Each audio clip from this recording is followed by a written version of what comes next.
En Inde, désert et jungle recèlent d'étonnantes surprises. C'est là que vivent les lions d'Asie. Et aussi des hommes et des femmes qui bravent tous les jours le danger en élevant leur bétail sur le même territoire. Au Gujarat, les nomades parent leurs bêtes de motifs élaborés et les dromadaires aiment s'aventurer dans la mer.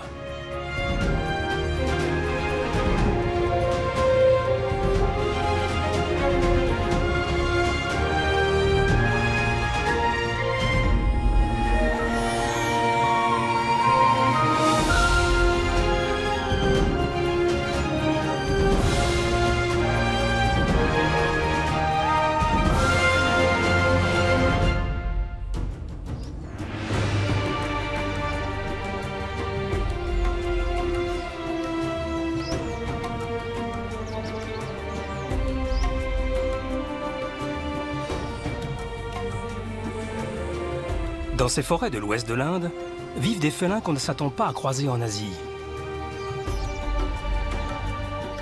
Des lions.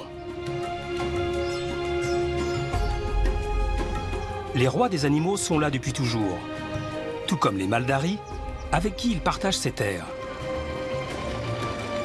Les lions et les hommes ont développé ici une cohabitation unique au monde.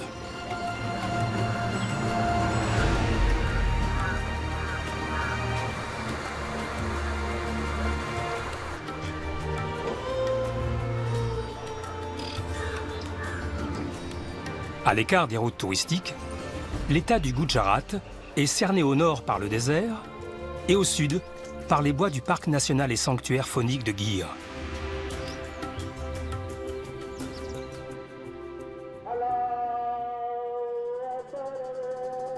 Le chant du muezzin marque la fin de la nuit.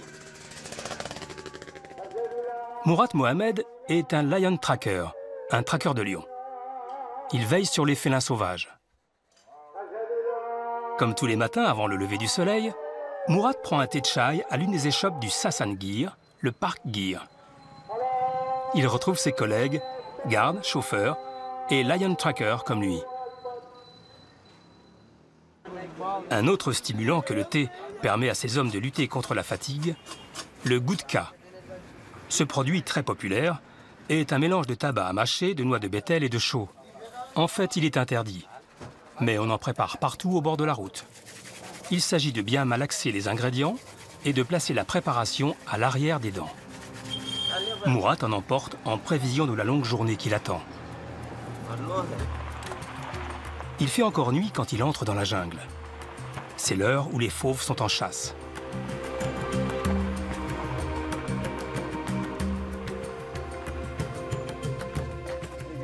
Ils sont passés par là. Murat doit localiser une troupe de lions qui pourrait avoir un problème. Les mâles se montrent agressifs. Il les a aperçus la veille au soir à proximité de la voie ferrée. Ils devaient venir du haut du talus. Les traces sont fraîches et elles se dirigent par là. Les hommes savent maintenant vers où chercher. Avant de partir, ils allument rapidement un feu. Les heures avant le lever du soleil sont les plus froides. Ils exploreront ensuite les broussailles par groupe de 2.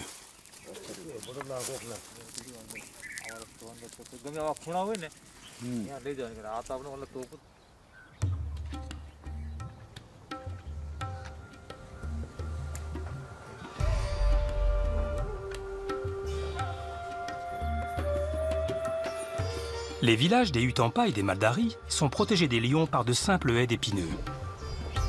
La journée des habitants commence au lever du soleil. Dayabai se nettoie les dents avec un doigt et du sel. Il a 40 ans, fait partie de la caste des Charans et élève des buffles.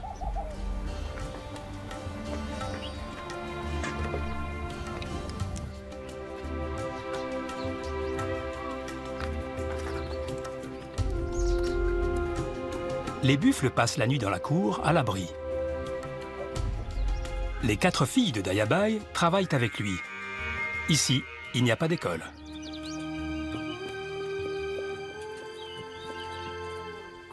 J'ai 30 buffles. 8 ou 9 bufflons donnent du lait, ce qui nous fait 40 litres de lait par jour. Nous vivons dans un parc national. Il n'y a pas de problème, excepté que nous ne pouvons pas aller partout avec nos bêtes. Et quand une d'entre elles est dévorée par des lions, on ne peut compter sur aucun dédommagement de l'administration.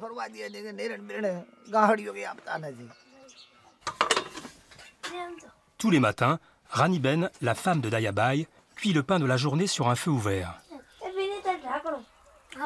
Bini, l'aînée des filles, a 15 ans. Avec son père, elle va conduire les buffles au pâturage dans la steppe.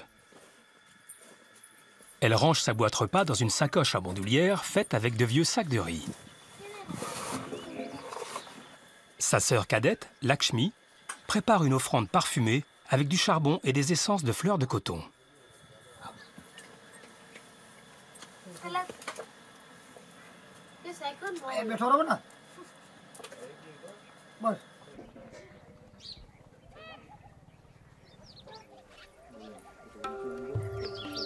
Comme tous les jours, Lakshmi fait le tour du troupeau avec l'encens. Ces buffles sont la seule richesse de la famille. L'offrande doit inciter les dieux à la clémence et faire qu'aucune bête ne soit attaquée par un lion.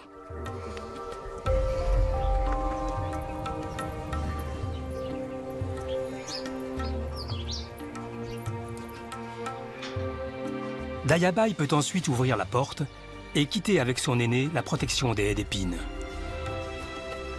Il existe 54 de ces villages dans le parc de Gir. On les appelle Ness, ce qui veut dire en maldari qui possède du bétail. La seule arme que Dayabai emporte avec lui est un bâton de bois équipé d'une lame, le kwadi. Le mois dernier, des lions ont tué une de mes bufflonnes. Ils étaient 8 ou 9, une troupe entière. J'ai tenté de la sauver. Même les buffles voulaient l'aider. Ils se sont mis à courir. Mais c'était trop tard, la bête était morte.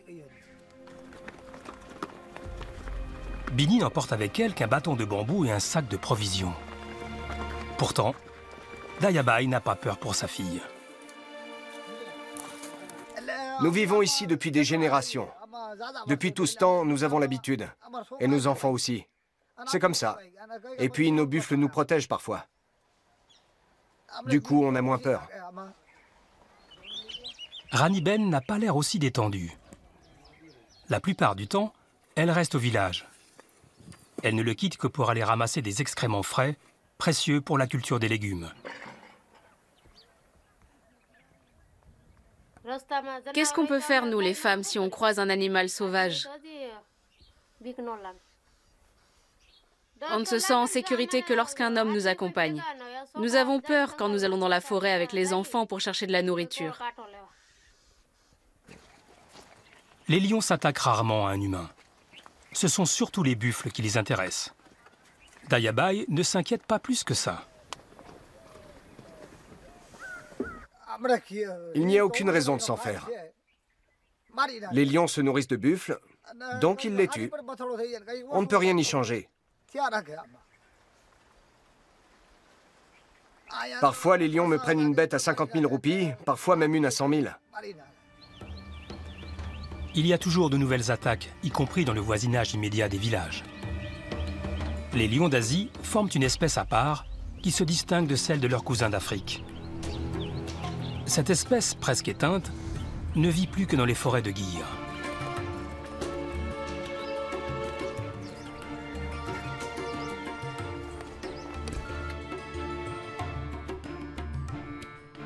Murat et les autres traqueurs sont chargés de veiller sur les félins sauvages.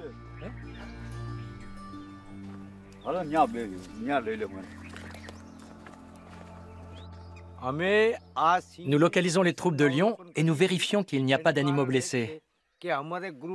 Pendant la nuit, il peut y avoir des combats parce qu'un mâle a voulu entrer sur le territoire d'un autre, par exemple. Si nous constatons ça, nous prévenons les gardes-chasse et les vétérinaires du centre de secours.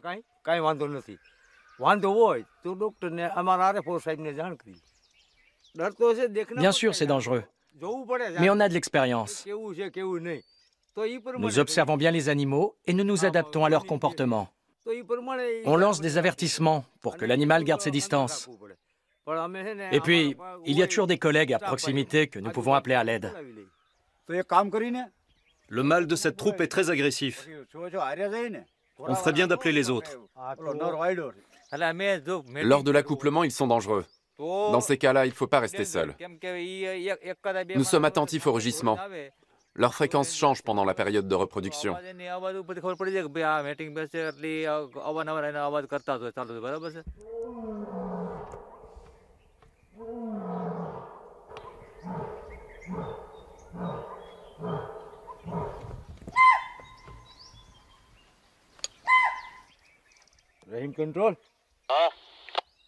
Restez groupés et n'allez pas dans des endroits sans visibilité.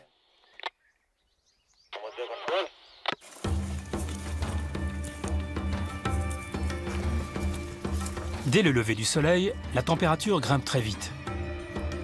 Les lions se réfugient alors à l'ombre des arbres.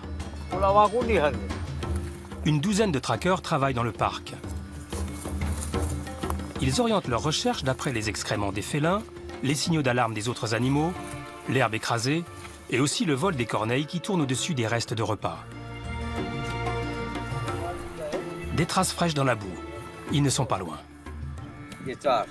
Le fils de Mourat, lui aussi traqueur de lions, est venu en renfort. C'est son père qui lui a appris à pister les animaux.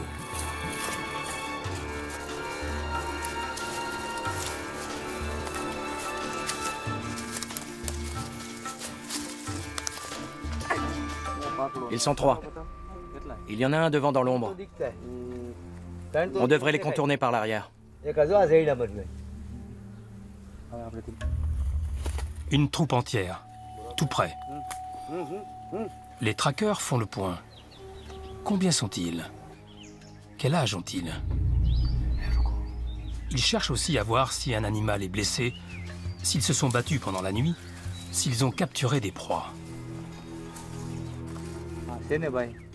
Ils ont tué un cerf sans barre ou un chital.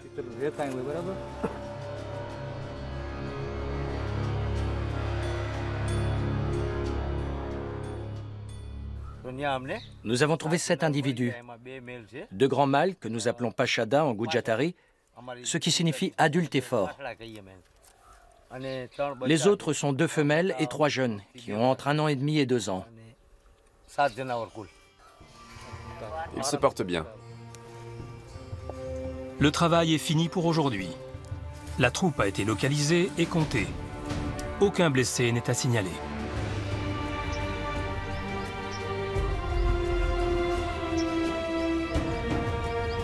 La zone protégée du parc de Gir s'étend sur près de 1500 km² non clôturés.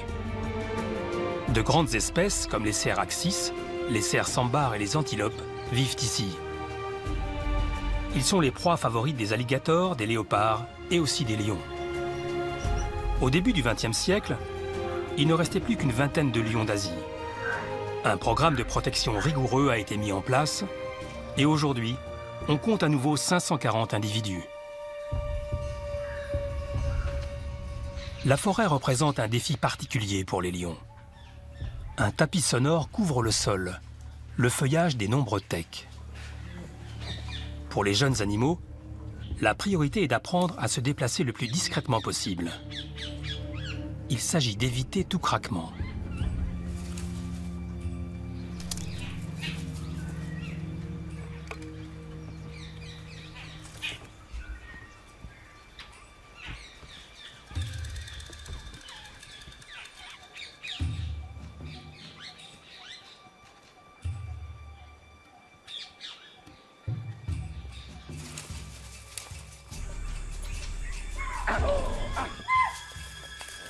Mais les efforts les plus méritoires sont réduits à néant quand un singe aux aguets lance l'alerte.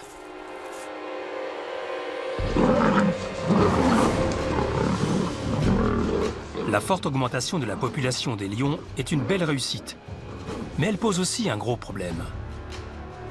Le territoire devient trop petit et les combats sanglants pour sa domination se multiplient.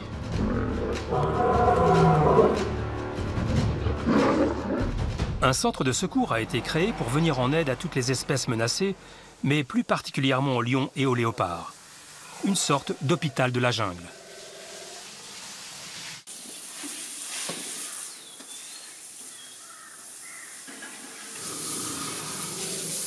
Ces fauves vagabondaient encore librement dans la forêt et la steppe il y a 1 ou 2 jours.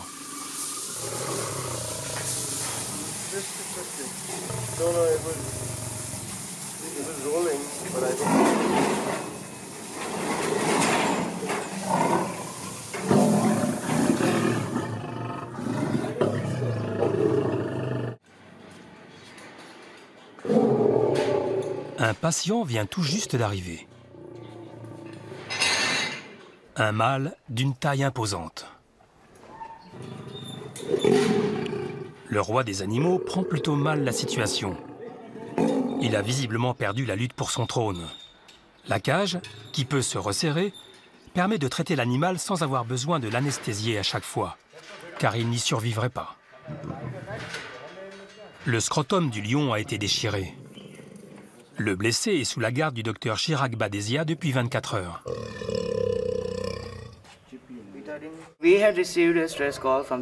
Nous avons reçu un appel d'urgence nous informant qu'un grand mâle avait plusieurs blessures au scrotum. Nous nous sommes immédiatement rendus sur place. Il a d'abord fallu tranquilliser l'animal. Nous avons pu constater que les blessures avaient été causées par les griffes d'un autre lion. Nous l'avons ramené au centre et nous avons commencé par le stabiliser. Maintenant, nous nettoyons et pansons la plaie toutes les 6 heures.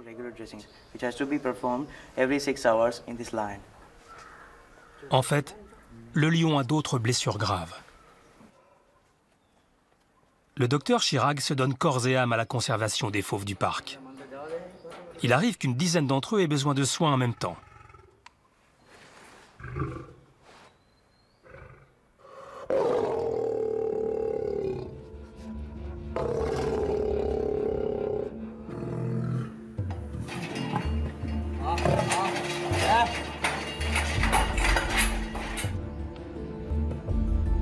Tous les animaux blessés du parc sont soignés avec la même attention, y compris rapaces et crocodiles. Mais le jeune vétérinaire a un faible pour les lions d'Asie.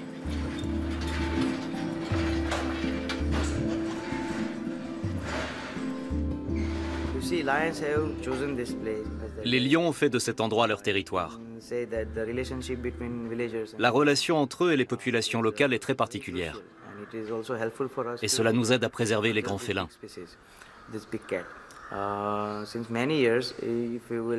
Les Maldaris qui vivent ici nous disent qu'ils aiment ces animaux.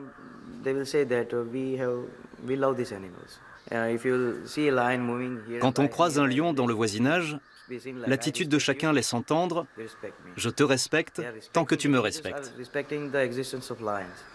Les villageois respectent les lions, ils les traitent dignement. Et quand une de leurs bêtes est emportée, ils restent fiers et disent « Le lion est roi, il vit ici, et sa présence ne nous pose aucun problème ».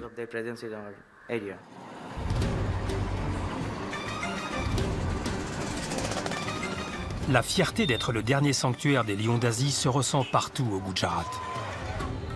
Cela fait longtemps que de nombreux Maldaris vivent dans des villes et villages de l'Inde moderne où se mélangent de nombreuses ethnies et religions.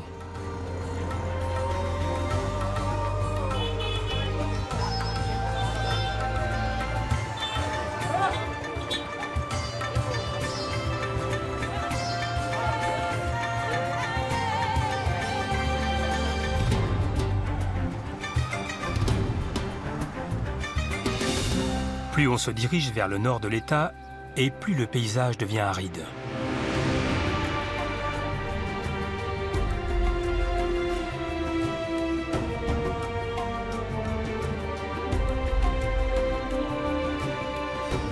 Ici, la terre est sèche. La roche entaillée par de profonds canyons. Le désert s'étend à perte de vue. C'est le territoire de dromadaires, pas comme les autres. Partout dans le nord du Gujarat, des bergers et leurs troupeaux sont en route. Tous ont rendez-vous demain matin, au milieu du désert.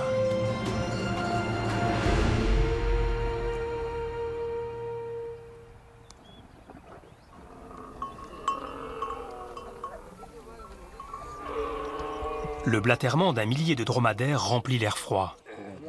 Ismaïl est un Maldari de la tribu des Fakirani Jat.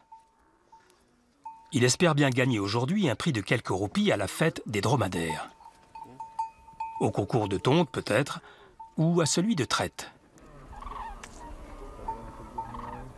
Ismaïl est avec un ami. Tous deux ont amené leur fils. Après une nuit à la Belle Étoile, ils prennent leur petit déjeuner, thé et lait de chamel frais.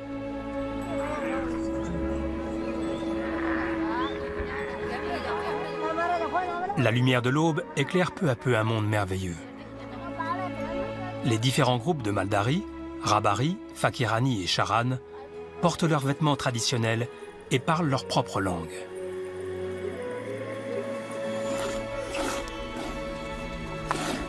Avant leur départ, Ismaïl traite ses bêtes.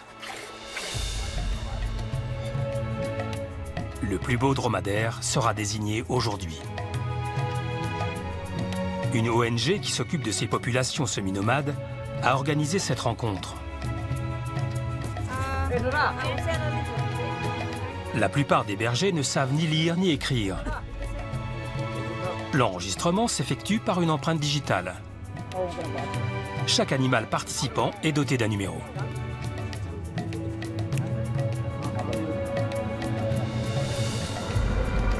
Pour être beau, un dromadaire doit au moins porter un collier et avoir un pelage joliment taillé. La coupe de ces motifs artistiques est une spécialité des Maldari. C'est dans cette discipline qu'Ismaïl va tenter sa chance.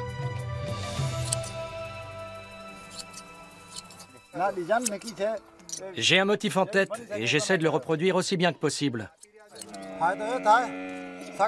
Nous faisons ça pour des raisons pratiques. Ça élimine les parasites et les insectes. Et puis bien sûr, je veux que Jamboudi, mon dromadaire, ait belle allure.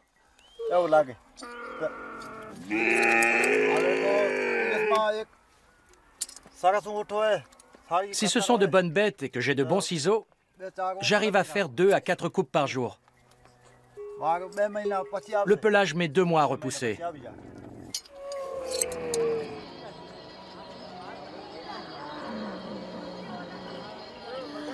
Les bêtes peuvent aussi être décorées de motifs peints.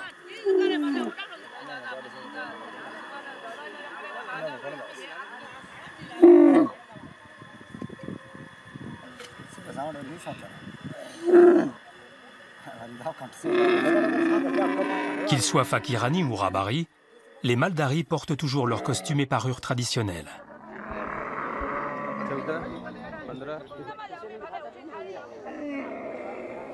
Numéro 9 et expert dans l'art de la coupe, Amil Jat.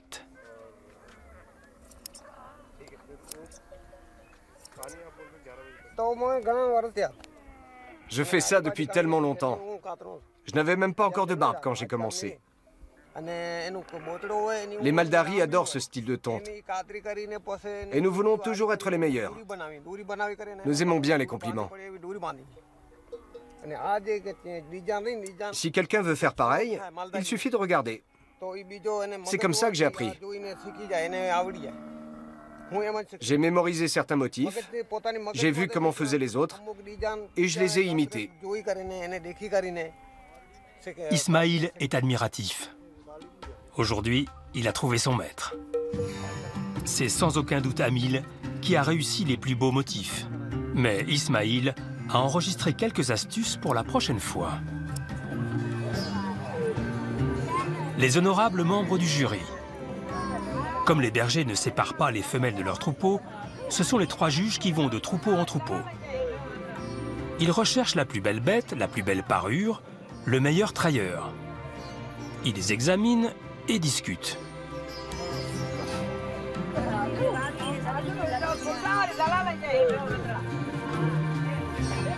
Amil, nerveux, attend. Les spectateurs sont assis sur le sol, le jury sur la table. Le rêve de Amil se réalise. Il gagne le premier prix de coupe. Beaucoup de gloire et un peu d'argent.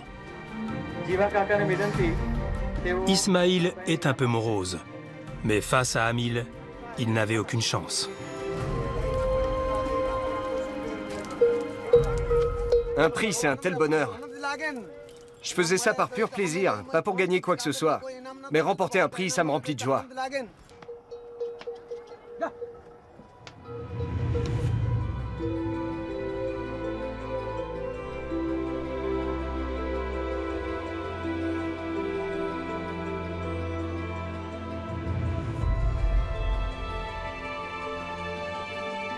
Un millier de dromadaires prend le chemin du retour à travers le désert. La première étape est un lac d'eau douce. Les animaux n'ont pas bu depuis des jours.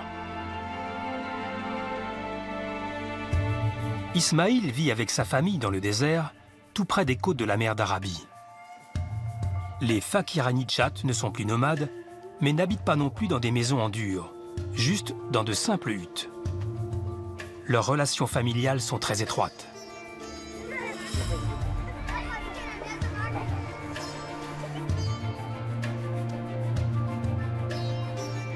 La hutte fait office à la fois de chambre à coucher et de salle commune. Ici, c'est ma maison.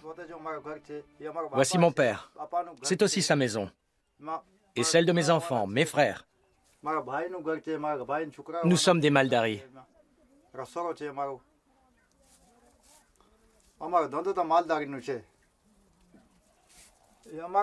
Nous n'avons pas de maison en béton. C'est ici que nous vivons, que nos enfants sont nés. Tout se passe ici. Les constructions en chaume sont entièrement refaites tous les ans, traditionnellement par les femmes. Une hutte est réservée à la cuisine pour le clan familial. C'est la grand-mère qui prépare à manger pour tous. Les parois aérées laissent passer une brise rafraîchissante. La climatisation est parfaite. Aujourd'hui, je fais des sacs pour couvrir les pies des chamelles. Nous leur mettons ces sacs pour que les petits ne puissent pas boire tout le lait. C'est un mélange de laine, de dromadaire et de chèvre.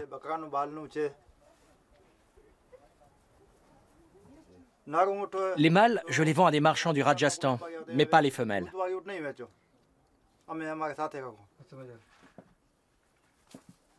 Nous avons besoin du lait pour les petits et aussi pour notre propre consommation et celle de nos enfants.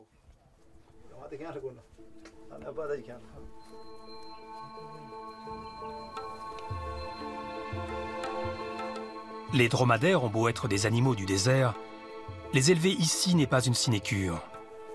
L'herbe pousse difficilement et l'eau doit être tirée d'un puits de 15 mètres de profondeur. Mais ces animaux sont particuliers. Ce sont des dromadaires du Karaï. Ils acceptent d'effectuer des tâches que les autres dromadaires n'aiment pas du tout faire.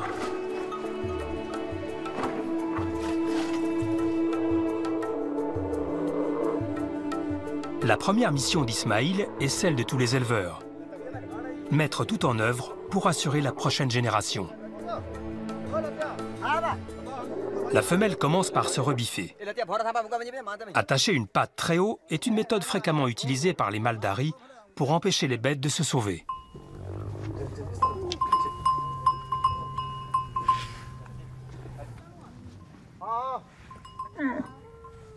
Opération réussie. L'accouplement dure une bonne demi-heure chez les dromadaires.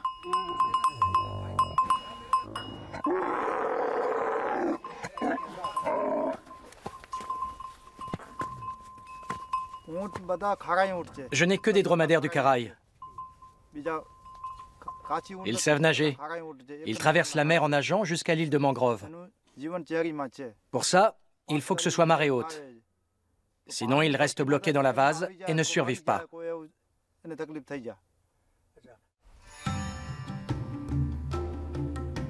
Ismaïl et son père se sont bricolés des bouées en polystyrène, car eux aussi doivent se mettre à l'eau.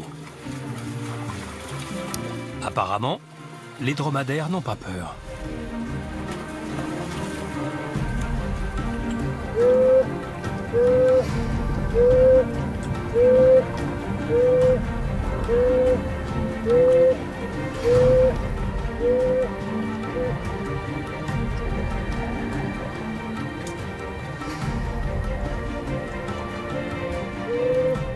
Ils nagent sur 3 km le long des criques. Les mangroves près de la côte sont inaccessibles. Le rivage est trop escarpé. La remontée dans la vase serait trop difficile. Ismaïl oriente habilement les animaux vers le seul accès possible.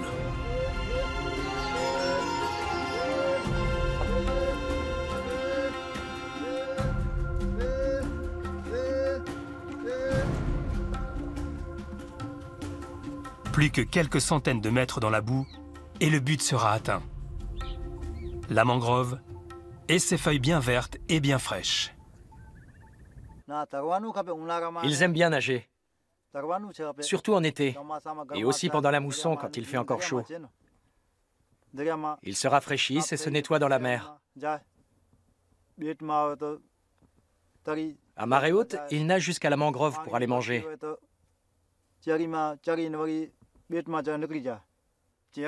Quand je les accompagne, je ne passe pas la nuit avec eux. Je rentre à la maison. Et eux reviennent le lendemain tout seuls dès que la mère est de retour. Voici mon fils, Latib Ismaïl. Comme il n'est pas encore très à l'aise dans l'eau, il ne m'accompagne pas dans la mer.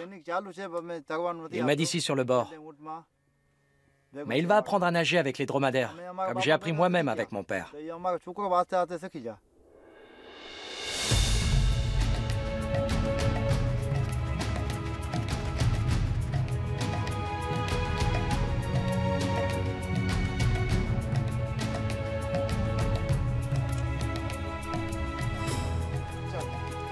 Les femmes et les fillettes restent au village. Elles s'occupent des buffles et des veaux, de la maison et des repas. Leur grande fierté est de fabriquer elles-mêmes leurs magnifiques vêtements. Il leur faut beaucoup de tenues, des différentes pour chaque occasion et décorées de mystérieux symboles.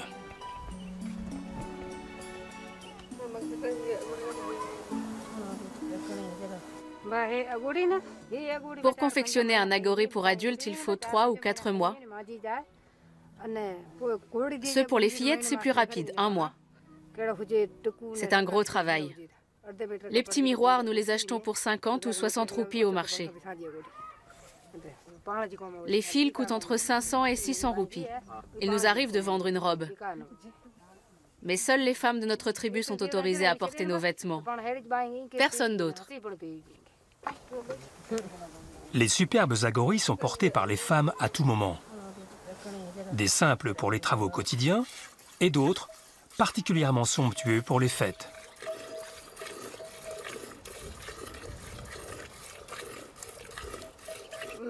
Au mariage, nous portons des agoris décorés de motifs floraux. Nous faisons un nouveau vêtement pour chaque fête.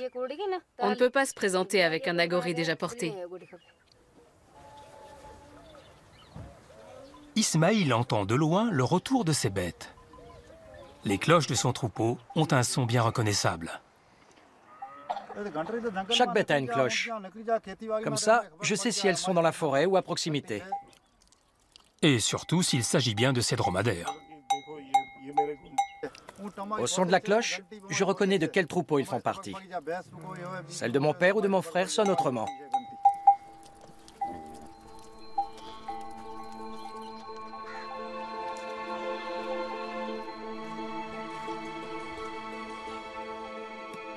La fabrication de ces cloches demande un travail minutieux.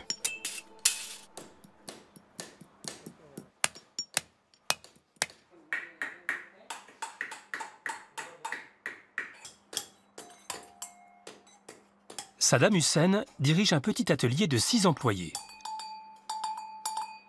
Chacun produit une 50aine de cloches par jour. Elles sont ensuite vendues sur les marchés. Nous donnons à ces cloches leur timbre spécial en les martelant toutes à un endroit particulier, ce qui fait qu'elles sonnent pareil. Les sons ont des noms. Utad Vadi, Survahi, des tonalités précises. C'est important pour les Maldaris qui achètent nos cloches.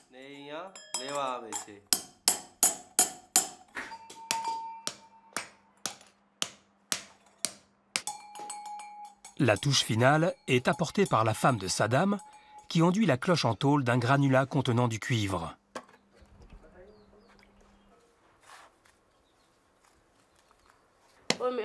C'est un mélange de terre et de coton. Nous en faisons des galettes, comme nos chapatis, nos galettes de pain. Ensuite, nous en enveloppons les cloches avant de les mettre au four.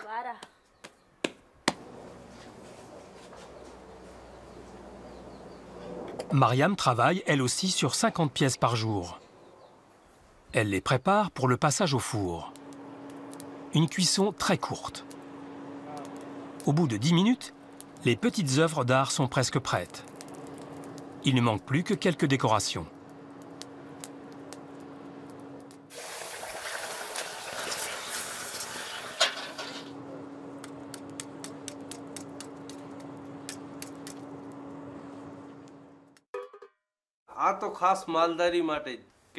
Nous faisons ces cloches spécialement pour les Maldaris.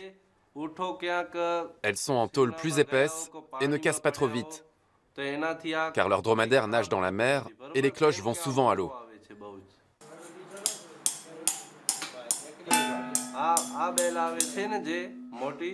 Cette grosse pièce est très spéciale.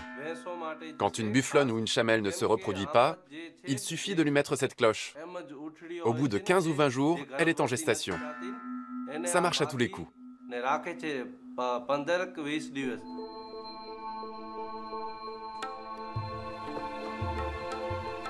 Dans le sud du Gujarat, le soir tombe doucement sur le parc de Gir. C'est à cette heure que surgit le plus grand danger pour les animaux et les gardiens de buffles, les léopards. Impitoyables, solitaires, ils chassent de préférence au crépuscule et durant la nuit. Dayabai et sa fille Bini prennent le chemin du retour avec leurs bêtes. Les haies d'épines qui entourent leur cour ne garantissent aucune sécurité. La femme de Dayabai passe ses journées là toute seule avec 5 enfants. Des petits qui, à l'occasion, peuvent devenir des proies faciles pour les léopards.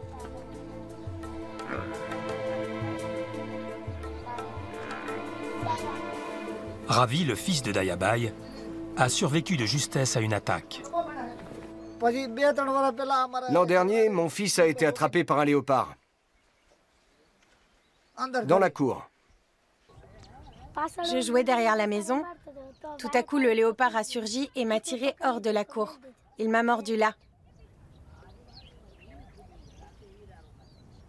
Mais je n'ai pas peur des léopards. Il a réussi à s'échapper. Nous avons tous crié.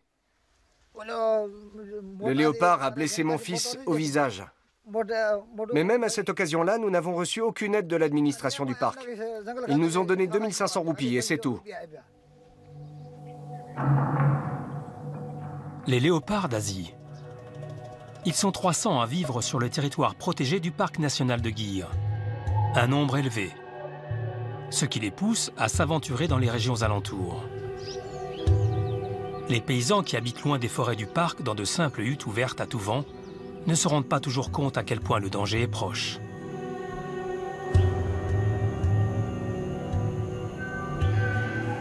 Il arrive que des léopards se faufilent dans les habitations la nuit et tuent des enfants.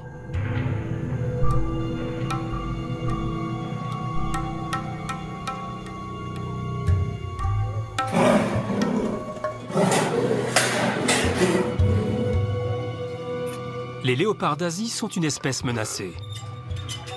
Tous ceux qui arrivent au centre de secours, blessés ou suite à un signalement, subissent un examen plus approfondi en vue de détecter d'éventuelles maladies. Le centre de Gir a une réputation d'excellence en Inde pour tout ce qui concerne les fauves sauvages.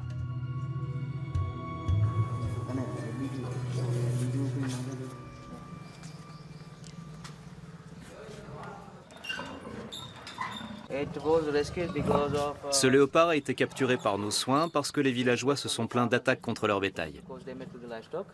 Il fallait intervenir. En général, nous essayons de ne pas déplacer les animaux de leur habitat naturel.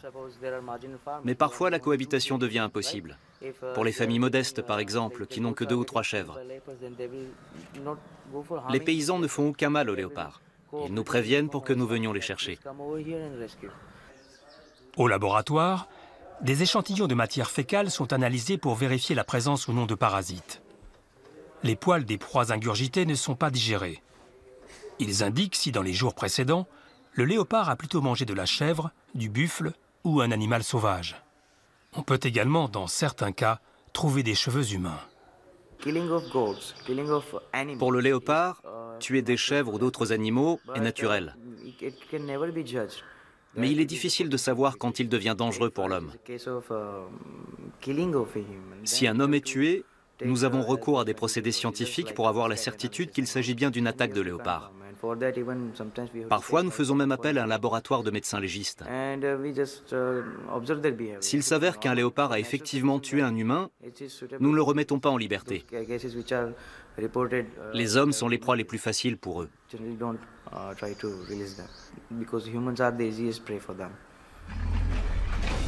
Pour cet individu-là, tout va bien. Il n'a chapardé que des chèvres et se trouve en parfaite santé. Le léopard va être remis en liberté, mais à bonne distance des villages.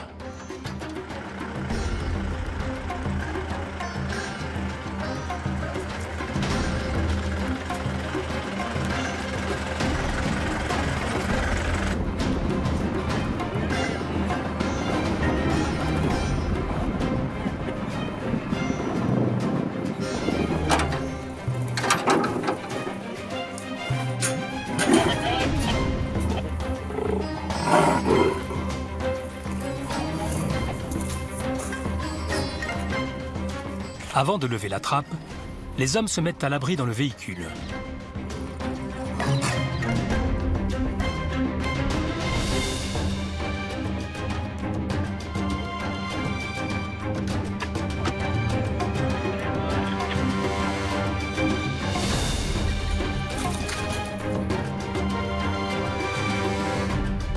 Il est parti.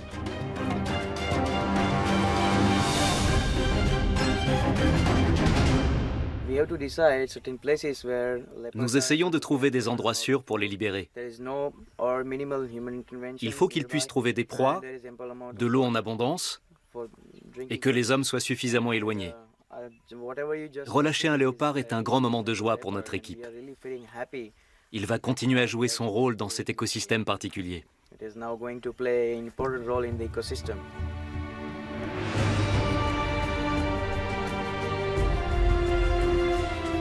Le Gujarat est différent des autres régions d'Inde. Il réserve bien des surprises. Des lions d'Asie, des dromadaires qui savent nager et des peuples qui ont façonné avec ces animaux un vivre ensemble unique.